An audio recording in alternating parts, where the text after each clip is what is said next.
Check.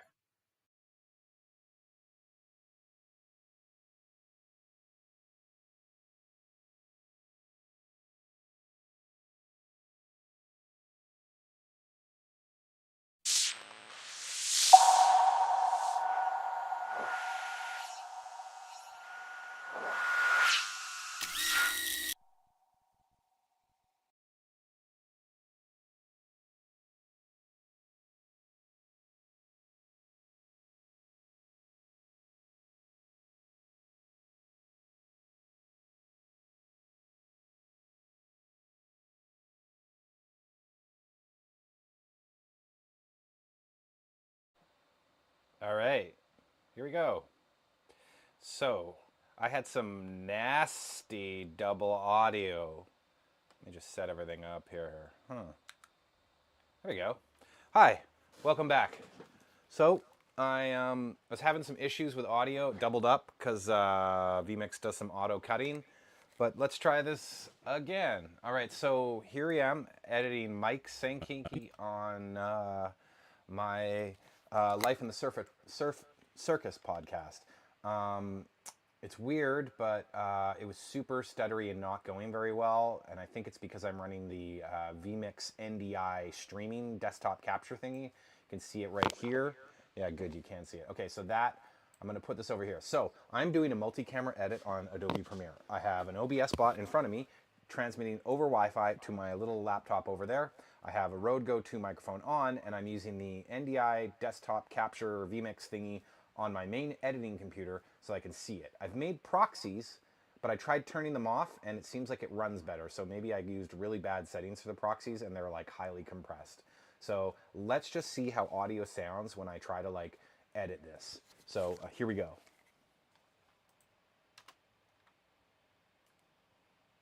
Directly, I worked for a broadcast video rentals company for several years as their in-house technician and engineer. Production company called a rentals company called Sim Video. They were recently bought up by Keslo, but they were one of the larger film rental companies in town. Prior to that, they were Canada's largest broadcast rental facility. And I worked there for many years, working with NTSC cameras, what would be considered news cameras or ENG cameras. Those cameras evolved from analog machines to digital machines to high resolution digital machines. And once we got to what we call HD now, or standard HD, the idea to use those for dramatic productions came in as a cheaper alternative to film. And when they started doing that, they realized they needed people that were capable of doing on-set engineering, what was always considered the domain of technical directors and color timers on set. And so the position of digital imaging technician was created. It wasn't called that. All right, let's just check there. It looks like I was messing with the camera frame. Nice. Initially, it didn't really have a name. It was HD engineer or HD technician. I've had a few different titles before that. Eventually, they settled on the title digital imaging technician. So as you can see, I'm like fast speeding it, and I want that because I don't want to watch this. I've been doing it ever since. I've watched this 3 times already. That we started doing this early transition. My first work was actually through Sim Video. We rented the cameras to a couple of film productions, and I found myself on set for hours and hours every day, going through all the issues that you needed to with paint boxes and color timing. And eventually, the rental houses just said, we're not lending you our engineer. You're going to have to hire your own. And so the union created the position, and I was offered the job because I had been doing it through my day job. And I made the transition, jumped onto a series, and never looked back. So you're there right from the ground up, from the transition from film to digital. Can you describe a little bit on the advantages to being digital as opposed to film? Because for decades, filmmaking was just that, filmmaking, and with the negatives and film cameras. Mm-hmm. Now, very few films are shot today on film, although some are coming back. Yeah. Describe some of the pros and cons of going to digital from film. If I go back to the beginning when we first started, they were almost all cons. Oop, missed it. All right. Pros and cons of going to digital from film.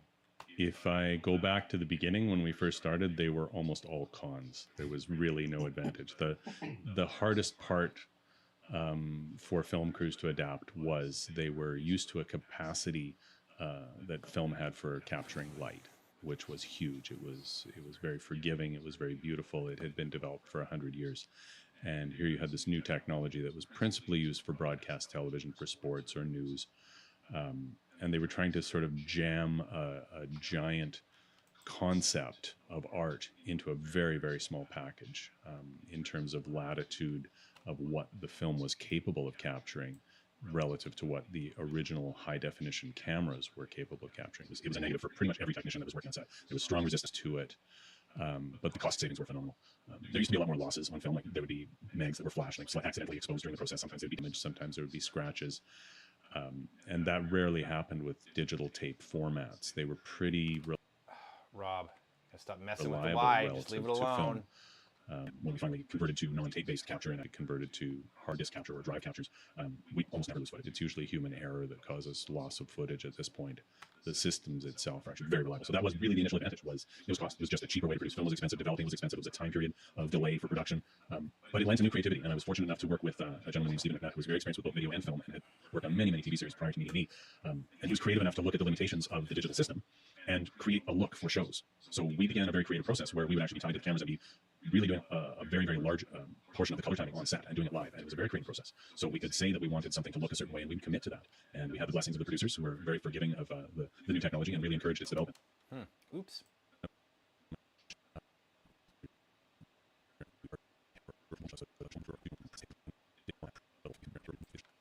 All right, so Human, very reliable. So that was really the initial advantage. Was it was cost. It was just a cheaper way to produce. Film was expensive. Developing was expensive. It was a time period of delay for production. But it lent to new creativity. And I was fortunate enough to work with a gentleman named Stephen McNutt, who was very experienced with both video and film and had worked on many, many TV series prior to meeting me.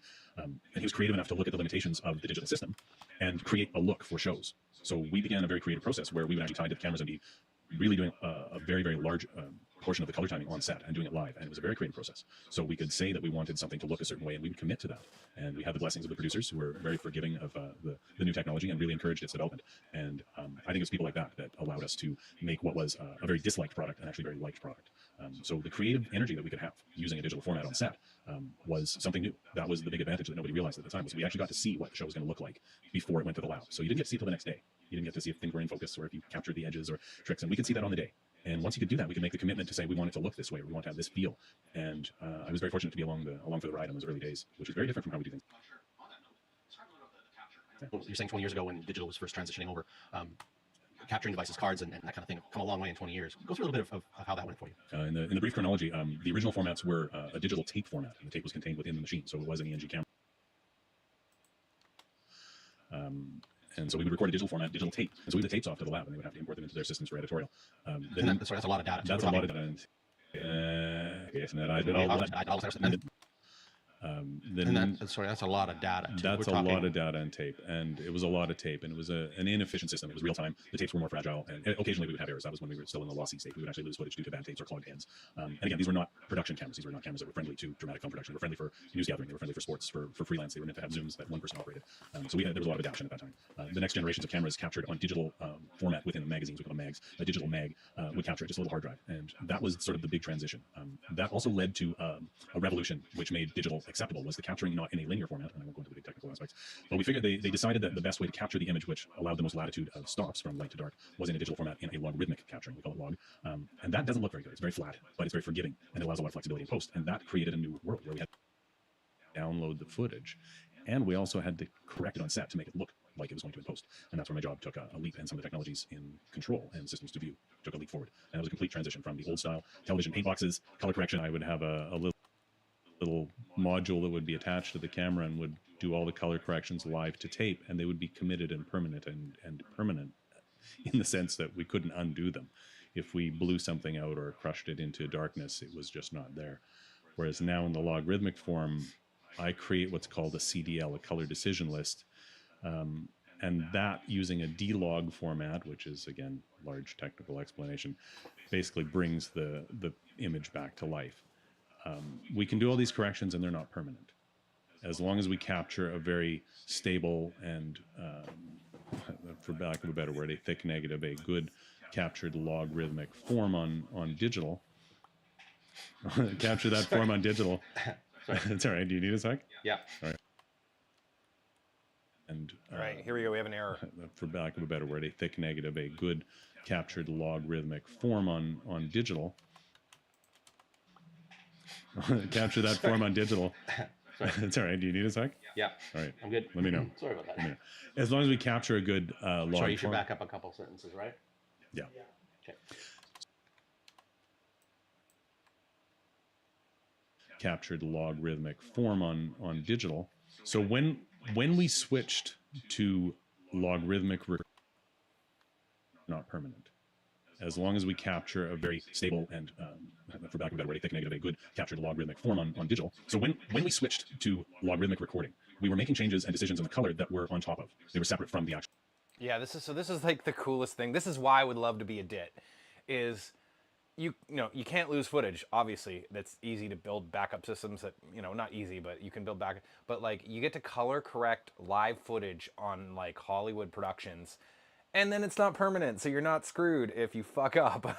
Like, how awesome is that? Where you're like all day, you're like, oh, we got this cool blue in the shadows, and then like production calls you, it's like, what the hell is the blue in the shadows? That doesn't work with anything. And it's like, oh well, click that XML file, doesn't matter, and the footage is still like this lame kind of flat footage, but you know, your career is not over. All right, let me now here's my systems to view took a leap forward, and that was a complete transition from the old style television paint boxes, color correction. I would have a little module that would be attached to the camera and would do all the color corrections live to tape, and they would be committed and permanent and permanent in the sense that we couldn't undo them.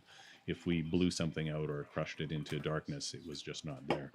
Whereas now in the logarithmic form, I create what's called a CDL, a color decision list. And so when we switched to logarithmic recording, we were making changes and decisions in the color that were on top of. They were separate from the actual captured media.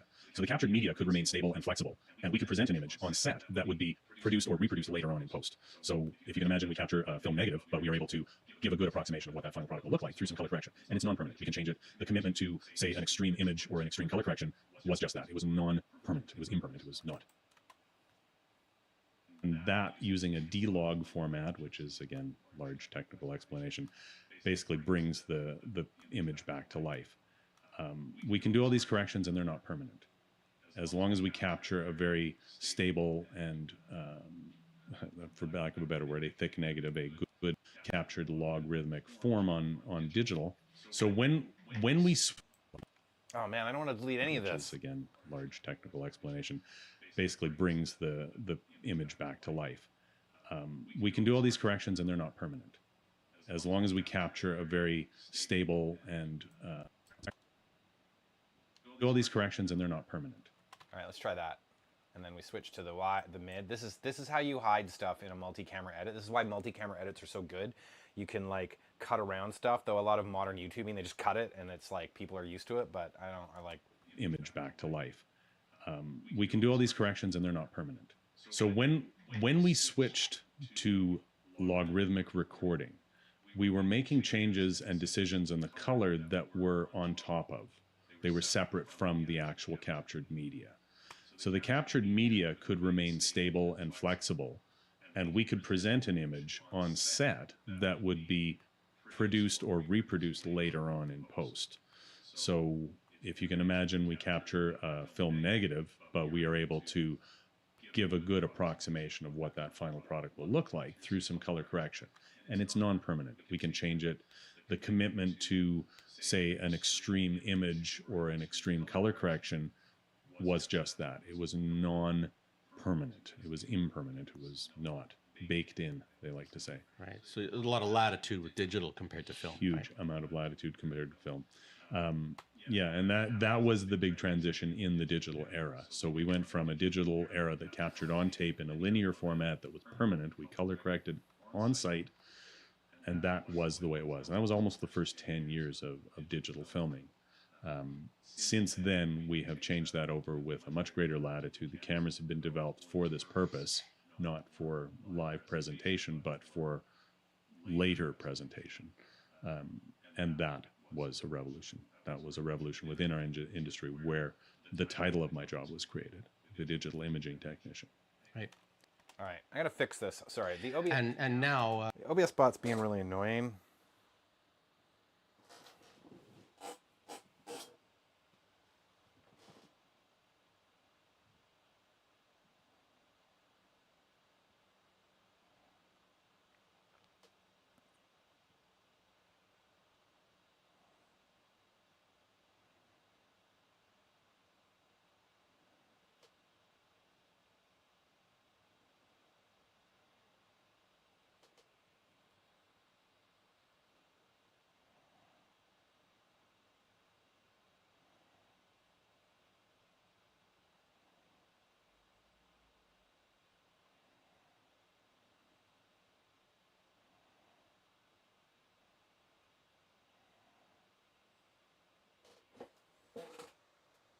Okay, that's a little better. I don't know what I did. See, it's cutting. Guys, OBS, like, headroom. You're like a rookie camera guy.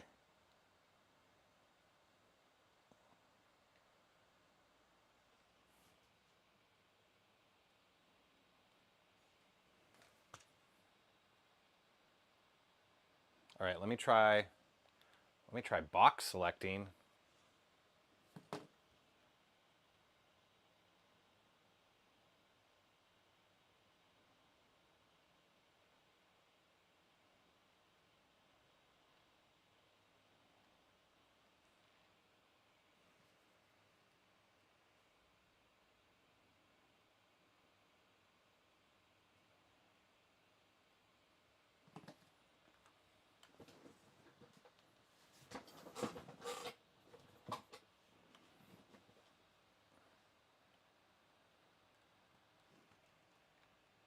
Okay.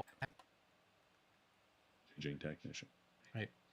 And Let's get this now, section closed up. I assume you're recording on cards, right? It's not hard drives anymore. The hard drive is a bit of a fun one. Yeah, it's all on a little digital stick like everybody uses at home. They're larger and safer and better used, but they really are just digital cards. Large capacity.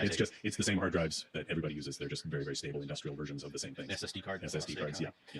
What are some of the perks and some of the cons of your job? For me personally, or do you mean like for me and my job? I think I have the best job on set. I have I get to work with some of the most creative people. I don't have to lift and carry anything other than my own equipment. I have more people assisting me than I assist other people because my job is very much sitting and watching what's happening. So pretty much once the cameras are turned on, I have to pay very close attention and be in direct communication with the director of photography and the camera crew to make sure that what we're doing is safely captured and safely shot. So I like to think of my job as being a consultant. I am literally there to just say, is everything good? And if everybody's doing everything properly, we don't have to have a long discussion on set. We prepare everything in the pre-production point. We decide what formats we're shooting, what cameras we're going to work with.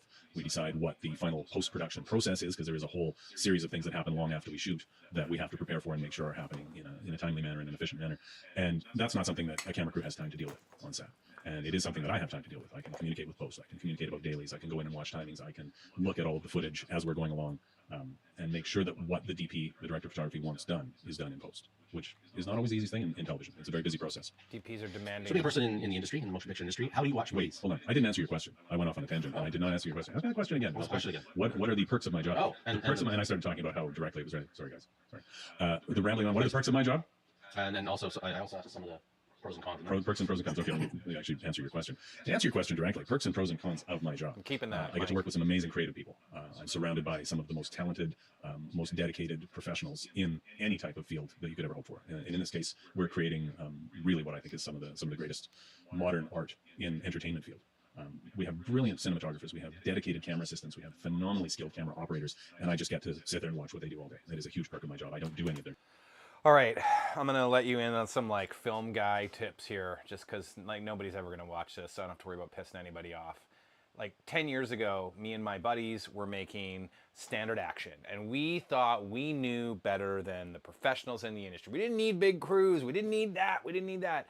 And then standard action fell apart for personal reasons. And I became a trainee and joined the International Cinematographers Guild and discovered that no, actually, you know what?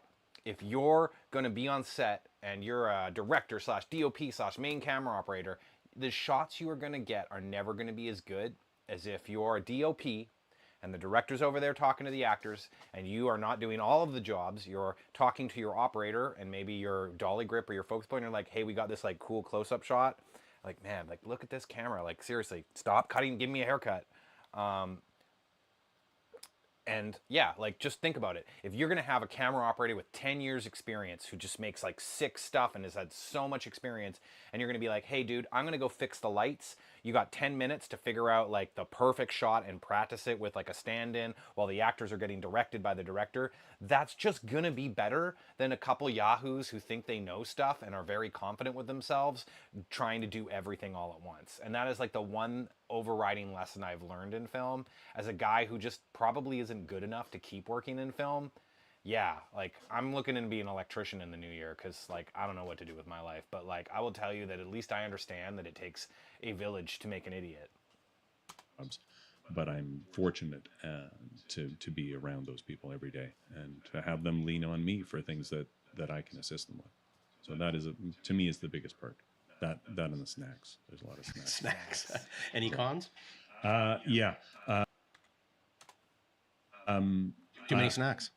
Too many snacks. Yeah.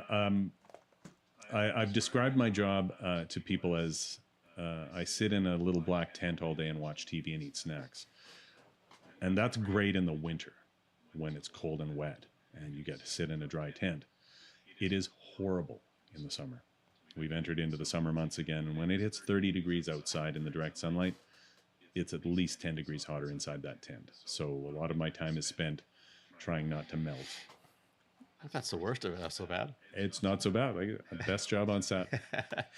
As someone who works in the motion picture industry, how do you watch movies? I'm not like sitting with snacks. Yeah, not to describe the actual reclining position. Yeah. How do I watch them? How do you see movies? Very differently. I often watch films that require me to watch repeatedly. I'm more interested in shows that have great depth to them.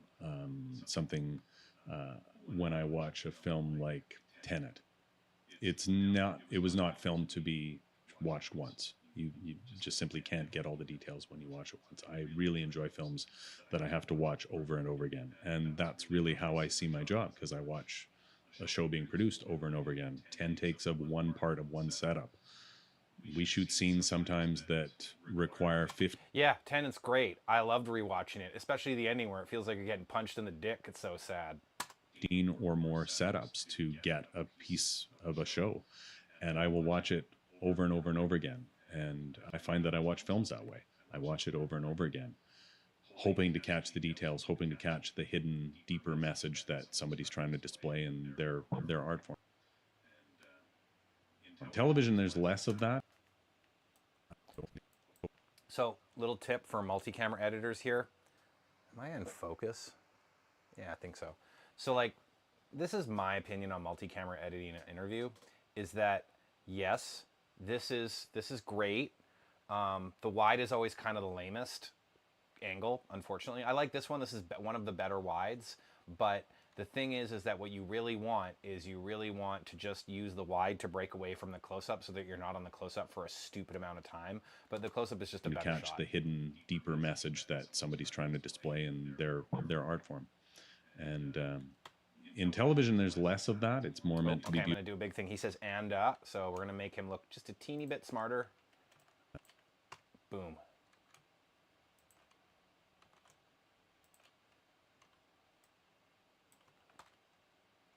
No.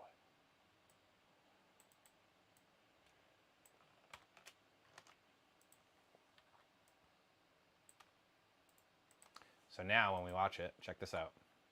Their art form. In television, there's less of that. It's more meant to be viewed once and go by. But when I watch movies and films, yeah, I like shows that I can watch over and over again and find details that I missed the first 10 times I watched them. Yep. What I enjoy about being in the industry too is you can sit back at home and watch movies or television, and you're kind of learning your craft. Mm-hmm. You've worked with the people, or you might work with the people who did those shows, and that's just by osmosis watching movies. So it's kind of nice to have that. Absolutely. What are some of your favorite movies, Mike? Well, I mentioned Tenet. That is one of my, in the modern sense of my favorites. Memento was a movie that I latched onto years ago. It was actually I watched it first when I was first starting in film and working full time on set, and it was an experience to see a show that I didn't understand. I really enjoyed it, but I really didn't understand the show. Movies like Snatch that really try and push the boundaries of what a show is, and different types of narratives, parallel narratives, multiple storylines at the same time. When you're working on a show, you only get to see one piece of it, and I really enjoy watching shows that you can't view once. You have to see them as an edited, finished product. Has anybody visited me while I'm streaming?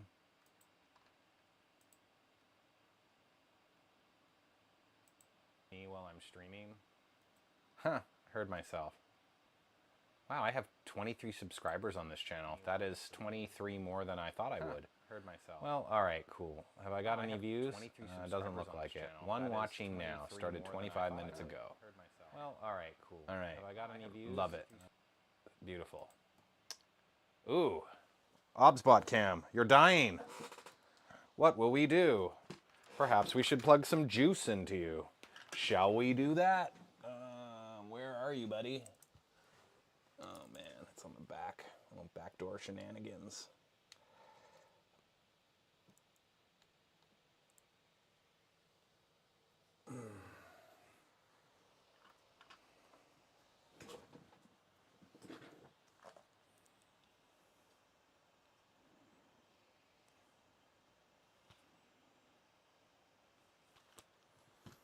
All right, this is all looking good. Let's get back to editing, folks. Oh yeah, it's a little crooked. This is a crap tripod. I should get a better one. I mean, I know it's not like I don't have a ton of better ones. All right, let's just fix things up a little bit here.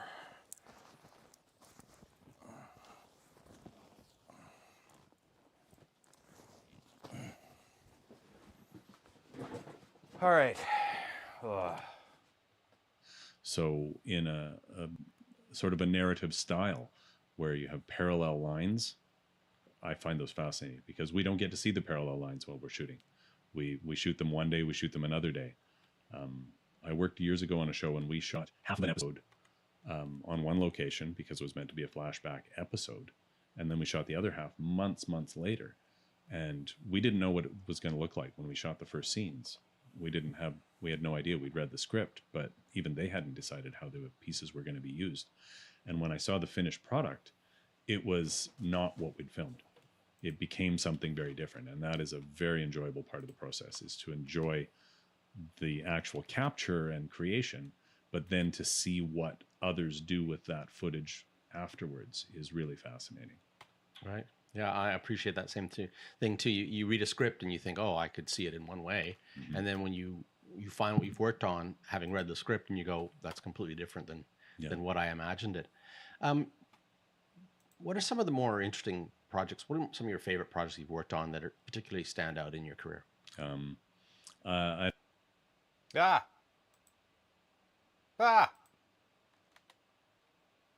have to say Battlestar Galactica was really my high water mark, I think, for creativity. Not the original. You're not old enough. Not for the that. original. I'm not that old. 78. I was a little kid. I did not watch the original one from the. I watched all of those too. Those are cutting edge in those days. Yeah, those were very different for me. Those were when I still played with the toys that were sold alongside them. No, the reboot of the TV series. That was an early on show for me. That was actually the third show that I worked on full time as a camera engineer, as a digital imaging technician. And that was where I really got to see how creative my job was. I was thrown into it from a technical standpoint, and that I knew how the systems operated. I understood what my color correctors were capable of, but I had the privilege of sitting next to Stephen McNutt, who was given a mandate of making something extreme and making something different and making something special. And it was and still is a high watermark for me. The combination of amazing showrunners, of fabulous technicians, of wonderful actors, of brilliant scripts.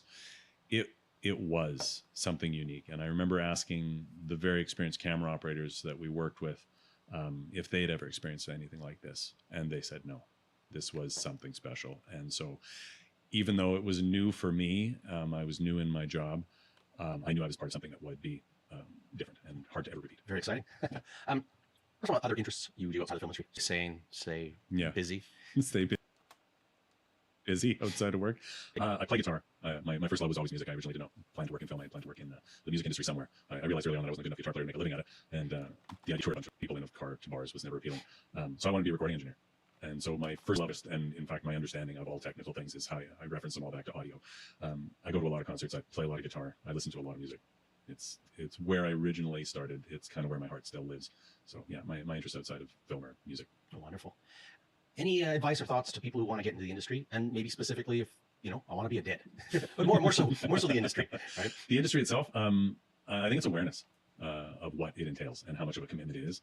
I think when you're 20 years old, starting out in a job, working 60 hours a week doesn't seem unreasonable, but you don't think in terms of the consistency that might be necessary for, say, raising children or owning a home or having a stable financial setup.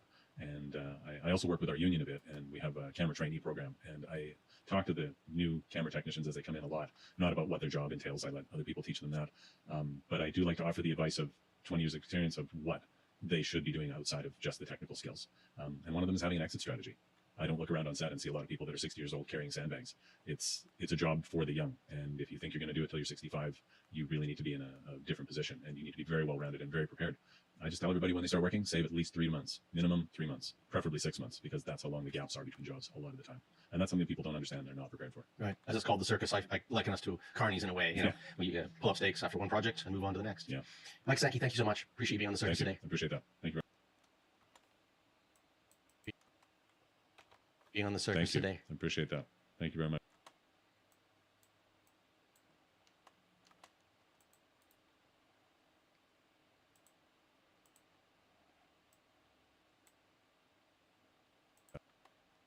Thank you very much, Brad. Amazing. Oh man, I'm so happy. Yep. All right, let's get this bad boy done. So there's a couple things we want to do now that I've watched through. So my workflow for this is that I will do like a live switch with vMix, and then like, it's a good day, we got everything confirmed, and then I get home and I offload the clips from the cameras themselves, which are 4K, whereas the live switch is only HD. I could probably switch that. Allegedly, OBS Bot does 4K over NDI.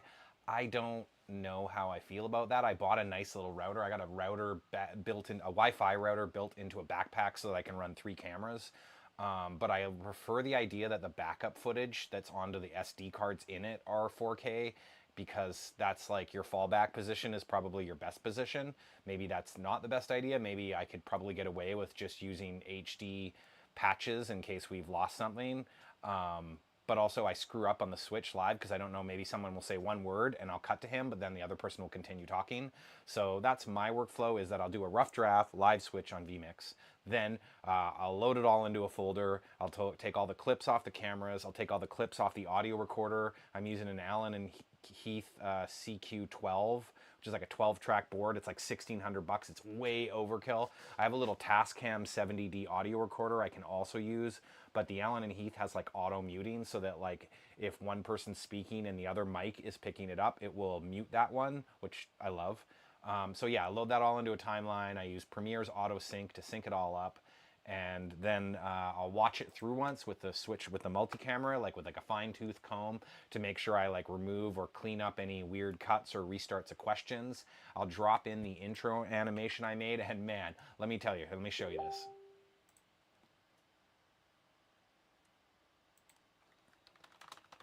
I'm live, Nicole. I'm live. You may be the only person watching this. Yes, there you go. All right, so let me just mute Facebook because you probably heard yourself beep. All right, so I made this as an intro animation. This is the 6th version of it. This is Crew Tales, Life in the Circus. In the motion picture world, there are an army of dedicated professionals who work behind the scenes to make the movies and shows we watch today. I'm Brad Hodson, and I've spent over 30 years in the motion picture industry. This podcast celebrates the people who make the magic behind the scenes. Mike Sankey? So I went through, I was on like Envato. I like downloaded all these crazy logos. Maybe this, no, that's the slideshow. Yeah, I went through a hilarious number of, where is it? This one? Oh yeah, this is, I think this is, nope, that's not it. Oh, this is it. Yeah, this is my original. Like, this isn't even my original. This is like the third one. And it's just like super overly complicated. Yeah, and it's just like, so I went on to Fiverr.com. I spent like 40 bucks and I got ourselves this nice little logo made by a young woman, very talented. And yeah, I'm really happy with it. It is literally just a scale in for the intro and a scale out for the outro. And it's a bunch of pictures of Brad, who's been in the industry forever, and I just Ken Burns them. It's like the easiest thing. I mean, I could have done a super fancy animated slideshow, but like, screw that. So the other thing I need to do though is that Mike was kind enough to send me some photos. So I'm gonna pull those off. Unfortunately, he sent them through Facebook Messenger, which sucks because that means the quality is gonna suck. And yes, so he sent me a few examples of his stuff. Oh, hopefully there's nothing embarrassing in that folder. All right, let's do this. Podcast 3 or 4. Client images. Let's put it under there. I hope I'm not spelling his name wrong. That would really suck.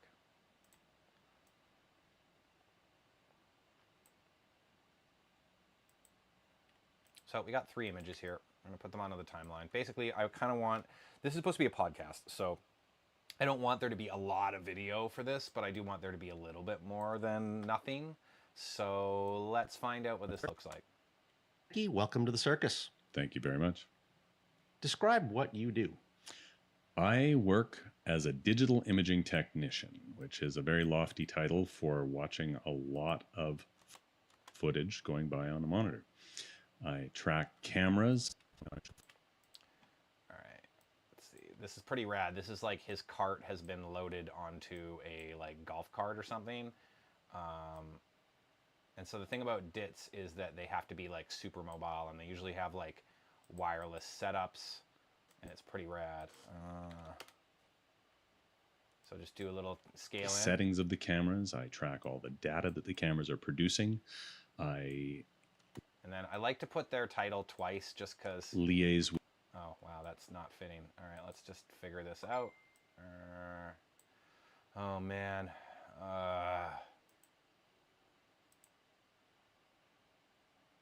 Words are big.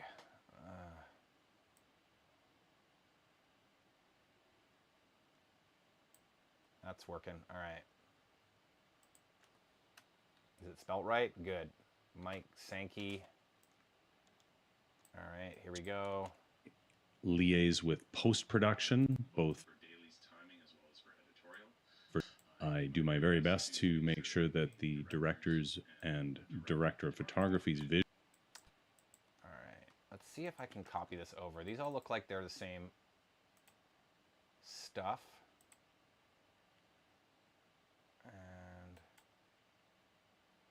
So what I want to do is, so this is him, like he later talks about being in a tent. This is him on a tent in a lake.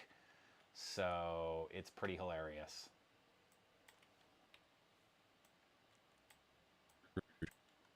Directors and direct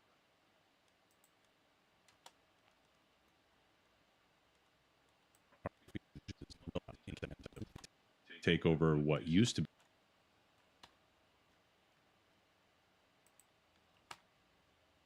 be the first few steps of film post-production, where the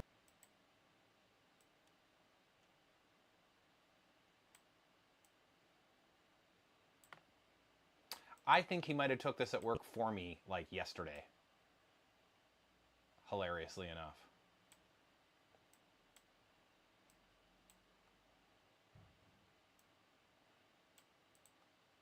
Also imagining having this system built and then having to focus, take they it would be looking for everywhere framing, in they the would be rain, making snow. sure that everything was correct. It's sort of like a first level of insurance. So color timing is a lot of Insurance. So color timing is a lot of what you do to make sure that the Color- image comes. All right. I think we're done. I think Mike Sankey. Oh, wait. Somebody's going to throw out again. This is Crew Tales, Life in the Circus. In the motion picture world, there are an army of dedicated professionals who work behind the scenes to make the movie. Podcast celebrates the people who make the magic behind the scenes. All right. I had three Mike things on my Sankey, to-do welcome list to to the do. circus. I had three things on my to-do list to do, and finishing one more interview was one of those things. I need to go to the bathroom and stretch my legs, but I think we're good. I think this is ready to be tweaked. Maybe a little audio, because I'm a camera guy. I'm not an audio guy. Audio is like an uphill That's battle correct. always. It's sort of like a first level of insurance. So color timing is a lot of what you do to make sure that the Color- image comes out the other end. Very much so. It's color timing for dailies is what it's become. So my the vision that the director of photography has on set may or may not be realized in post. All right, friends, that's it. Thank you so much for joining me. Have a wonderful life. I will probably turn this all back on in a few minutes when I start editing Micah Sharkies. Cheers, guys. How do I do this?